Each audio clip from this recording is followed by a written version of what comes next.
One word ఒక చెప్పాలనుకున్న ఏంటంటే సాధన. క్రీడ అంటే సాధన అనమాట.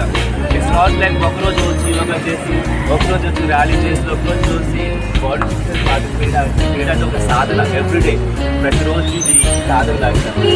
ఆ సాధన ప్లే చేసినట్టుగా హెల్తీ కాంపిటీషన్, మంచి ఆరోగ్య పోటీ ఉండాలి. అది మా అందరూ ఉండాలని నేను కోరుకుంటున్నాను. సెకండ్లీ, ఈ స్పోర్ట్స్ డేనా లెటెస్ట్ ప్లీజ్ ఏంటంటే ఒక ఏదో 6 పథకాలు మొదలుగా కాకుండా మన దేశం, మన ప్రభుత్వం ఒక చిన్న క్రికెట్ హాకీ మాత్రమే కాకుండా రకరకాల స్పోర్ట్స్ ఇంటర్నేషనల్ మెడల్స్ రావాలి. లెటెస్ట్ ప్లీజ్ కోరుకున్నాం. ఒక చిన్న క్రీడ కాకుండా ఇంటర్నేషనల్ లెవెల్లో ఎక్కువ మెడల్స్ రావాల్సిందిగా నేను కోరుకుంటున్నాను sports day. Thank you very much. All the best.